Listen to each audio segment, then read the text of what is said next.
I'm convinced Lana Del Rey is a genius, and here is why. You can often take a song in her discography and be able to find double, triple, even quadruple meanings in the one song. She has found a way in her art of being open and vulnerable while still not having to hit us over the head with obvious meanings. I've said it before, and I'll say it again. Lana doesn't insult our intelligence.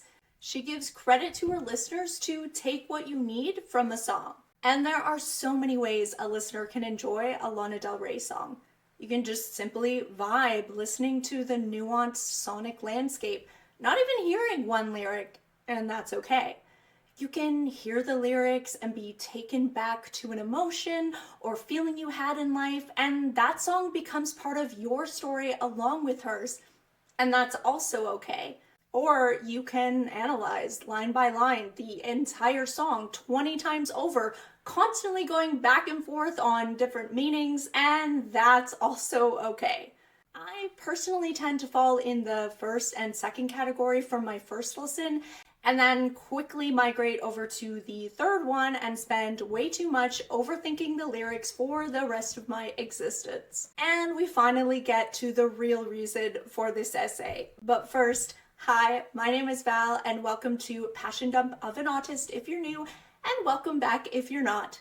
If you like music reactions and commentary with a massive emphasis currently on Lana Del Rey, you're in the right place. Hit that subscribe button, like, and comment to support the channel. Another way to support the channel is to become a member of my Patreon. I post all my uncut reactions days and sometimes weeks ahead of the YouTube edits on all paid tiers. So if that sounds great for you, I'd love for you to join. Today's video is sort of a thought experiment. At the end of each album that I've gone through, I've been writing an essay to sum up my thoughts on the main themes of the album. When I sat down to begin researching for ULTRAVIOLENCE, I started with the track Cruel World, of course, and began writing my notes. I quickly realized that I had enough notes and thoughts on this first track for an entire essay, and thus began the side quest. Don't hate on me. I will be getting to the wrap-up essay soon, I promise. I just found this track so interesting. Every time I listened, I had a new epiphany on what it's about. To this day, if I'm being honest, I still have no idea what I believe her true angle to be, although I do like to speculate. Side note, this essay is purely my opinion and my opinion only. Anything I say about Lana is all speculation and art interpretation. And just to get on my high horse for just 20 seconds here, I promise I'll get back down.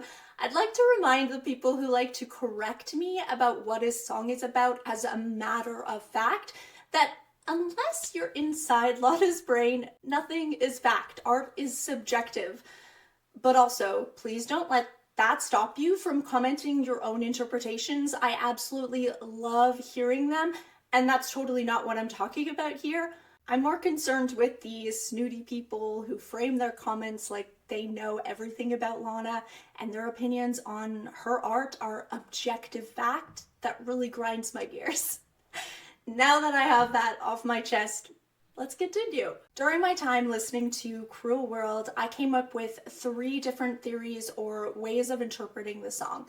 I want to share them all here with you because I believe you could do this with many of her songs, and I think it's a great exercise for finding new meanings or new ways to connect with an artist that we love. My general understanding of the song starts and ends with the theme of addiction. But which addiction are we talking about here? Alcohol, obviously, right? But it could also be addiction to toxic relationships, toxic men, or maybe even exploring relationships to fame and what that can do to a person. We are going to explore the song through all 3 of these lenses, one by one. So let's start with the most literal interpretation you can take, and a good one: the end of a relationship with a man. This song starts with the line, "I shared my body and my mind with you, and that's all over now." So I don't believe it's a stretch to instantly start imagining a relationship on your first listen. My mind instantly started to remember the feeling after a breakup when you're trying to understand what it means to not be in the presence of someone anymore that you shared your deepest secrets, your hopes, your dreams, as well as your physical intimacy. Then we get to the line, did what I had to do because you're so far past me now. For me, this brought up feelings of not feeling good enough. Maybe he's progressed more in money, fame, and or personal development. Maybe this has triggered her ego. And you can certainly carry on this theory in the next line. There's not more I can do. You're so famous now. Is it wild to imagine that she felt this way in one moment in her life? No, definitely not. But if I'm being honest with you, from my first listen, I did start wondering here if this is actually what we're talking about or if it's something different or deeper. Then we got to the line, got your Bible and your gun.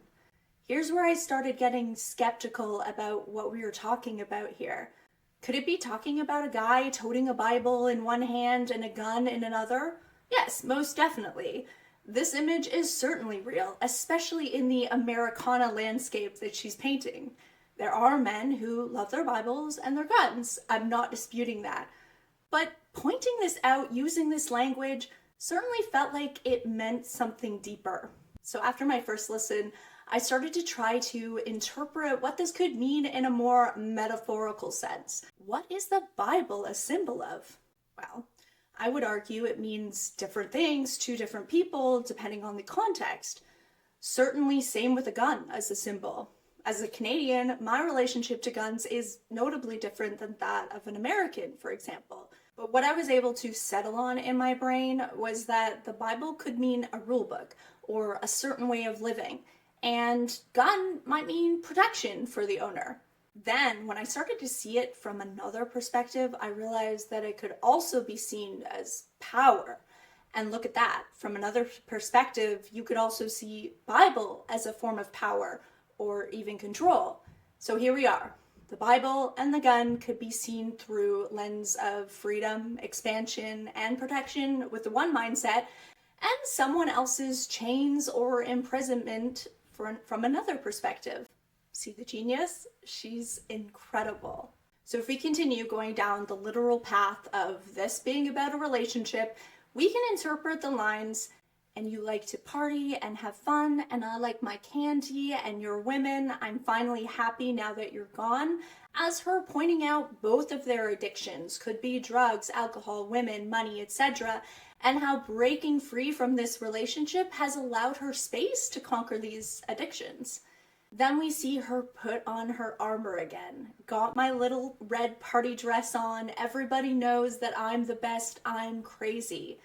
Through this lens, this could be when you first get over a breakup and you're not ready to really sit in that pain yet, so you grab your closest friends, put on your war paint, also known as you dress up amazing, and you go out and enjoy life as much as you can away from your ex. You remember who you are before them. That moment where you're like, I'm actually fucking amazing, and their loss kind of sentiment that helps pave the path to healing. This theory tracks with the next few lines as well. Get a little bit of bourbon in ya, get a little bit suburban and go crazy. For me, these lines point to self-medicating behavior. Honestly, at first I was very confused about the suburban reference. I don't automatically associate going crazy with being in the suburbs, but the more I thought about it, the more it actually fits this narrative. If I were to play a word association game with the word suburban, the first word that pops up for me is housewife. Suburban housewife. Think of the 50s housewife with the kids and the husband and the mental load of holding a household together alone. The woman who started taking pills or drinking a little too much behind closed doors, all while having a perfect smile on her face. Empty, sad, depressed inside, but the perfect embodiment of beautiful, demure, graceful femininity on the outside. Masking your pain through addiction. Self-medication. The next few lines could go a few different ways. Because you're young, you're wild, you're free, you're dancing circles around me. This could be her putting him on a pedestal again and feeling inadequate, similar to the beginning. Or this could be flipping the tables, and maybe he's saying this to her, and his insecurities are coming out now. Seeing the young, beautiful, free Lana as something aspirational. As we go through the rest of the song, we have a lot of repeated lyrics, but then we switch out a few words, and that helps us know what really to pay attention to. For example, in the second intro chorus, we now have the lyrics, "I got your Bible and your gun." This could be alluding to her having learned from his playbook. "I've learned from you." Then we have the line change, "Everybody knows that I'm a mess. I'm crazy." She's changed her tune from being the best to being a mess. On my first listen, as soon as I heard this change, it instantly brought me back to that picture of the girl after a breakup in the red dress, out with her friends. At the beginning of the night, she feels sexy and empowered, but as she starts drinking, getting a little bit drunk, missing him, she starts to unravel a bit. The mask or armor comes down a bit, and we start feeling the pain a little bit. This is that crack in the glass moment. On my first listen, after this lyric revelation, that is all I could focus on for the rest of the song. And sonically, with the build, it just felt like as the song progressed, she was just getting metaphorically drunker and drunker as the song went on. So that's my deep dive into the relationship with a man lens. After seeing the amount of addiction references, even in the literal interpretation there was, my next natural step in my journey with the song was to start exploring this side further. What if this song is not about a relationship to a man, and what if it's entirely about her alcohol addiction? Here's my lyric reading from this perspective. Let's start with the first few lines. "Share my body and mind with you, that's all over now. I did what I had to do because you're so far past me now." You could interpret this as her reflecting back on her relationship with alcohol. It's something that she invited into her life at a young age for many years. It consumed her for a time. It became everything to her. This could reflect her reconciling about giving it up because it got too much and hard to control. Along this same theme, the next few lines could be her own experience with being famous and how that ties into her addiction. She has shared her addiction with the world. Even if she has moments where she may want to, she may feel like she can't go back now. You're so famous now. She could be talking to herself. Don't go off the bandwagon now.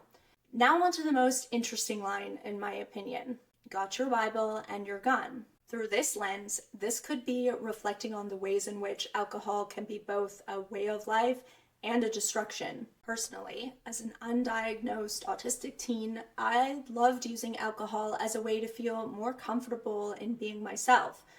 As an autistic person, I masked heavily throughout my whole school. I knew how to act so people wouldn't spot me as being weird or different, but when I drank at parties, I found a way to unmask and be a little more myself, and it was accepted, because if I did say anything that was considered strange, people would chalk it up to me being drunk and fun. In that way, it felt free.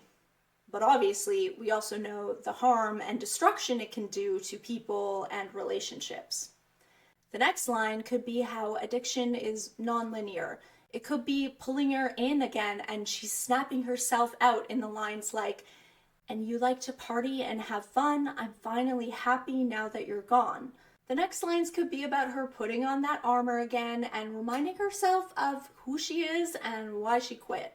Got my little red party dress on, everybody knows I'm the best, I'm crazy. The next line's about bourbon and getting suburban could similarly be about the temptation that really never goes away. Remembering how that first drink felt and how it covers up the pain momentarily. Then we get to the line, "Because you're young, you're wild, you're free, you're dancing circles around me, you're fucking crazy. Oh, you're crazy for me." This to me is the perfect encapsulation of the juxtaposition of feelings she may have about alcohol. In many ways, she loves it and may miss it, but knows how bad it is for her. Then we get to the changed lyric of I got your Bible and your gun, which I interpret to be her expressing how she's learned from this addiction and may have brought some aspects onto the next addiction. And finally, we are on to the line change of everybody knows that I'm a mess. This could represent relapse. She could be justifying why it wouldn't matter if she did fall off the wagon. Well, everybody knows I'm a mess anyway, so why not? And then, of course, reminding herself at the end when she repeats, oh, you're crazy for me. Through this lens, it feels like a journey through her mind in her relationship with alcohol, the good, the bad, and the ugly. The final lens I wanted to explore was how this song also could be interpreted as her grappling with fame in a very nuanced way. We certainly have clues, as fame is literally spoken about, but let's dive deeper again into these lyrics and now put the fame glasses on. What if in the first few verses she's imagining being out of the limelight, quitting, and she's talking to her fans or the industry in general? Share my body and my mind with you, that's all over now. Did what I had to do because you're so far past me now. Share my body and my life with you, that's way over now. There's not more I can do, you're so famous now. The first few lines explaining and the last talking to herself. I think she certainly enjoys success and loves her fans, but I don't find it hard to imagine there being moments when she wants to take it all back. After SNL, after the people misunderstanding her, criticizing her, I don't think it's too far-fetched as a theory. The fame has taken a life of its own and she can't take it back even if she tried. It is what it is now. With the Bible and gun lyric through this perspective, she could be talking to the machine of the industry. There's a way to do things. There's a certain amount of control the PR people, management, and executives have over the artists. But they also provide protection and security, literally and figuratively. Here, in the chorus, talking about partying and addiction, this could be the industry telling her this. You like to go party, go have fun, enjoy this position you've been given. And she's fantasizing about leaving the industry in the line, I'm finally happy now that you're gone. When we get into putting on the red party dress, reminding herself of how amazing she is, and drinking bourbon and getting suburban, with this framing, this could be her hyping herself back up to go out and perform again. Mask the pain and do it anyway. There are people counting on you. In the line, because you're young, you're wild, you're free, you're dancing circles around me, you're fucking crazy, crazy for me. Similar to the relationship explored with alcohol, this could also represent the conflicting feelings about fame and performing. This is what you wanted. You're free. You are living your dreams, but also feeling trapped in the thing she thought that would set her free. Be careful what you wish for kind of moment. Then when we arrive at the repeated lines of I got your Bible and your gun and everybody knows that I'm a mess, we could see her hyping herself up again. I know what I have to do. I have experience now in this industry. Everybody has already seen me fail, so fuck it. I'm just gonna do my thing and you can like it or not. So there we have it. A deep dive into lyrics from 3 different perspectives. But which one do I think is actually what she's writing about? If I'm being honest, my best guess is it's mostly about her relationship to alcohol through the lens of a toxic relationship with ideas about fame sprinkled in. These theories could all be right or all be wrong. The most likely is that we've hit on some truths and also way overthought some others. But I'd love to hear your ideas and interpretations. This is such an interesting song with so many layers, and I'm positive I'm still very much in the beginning of peeling through them. Thanks again so much for being here and allowing me to deep dive into this beautiful piece. Have a wonderful day and rest of your week, and I'll see you for the next video. Bye!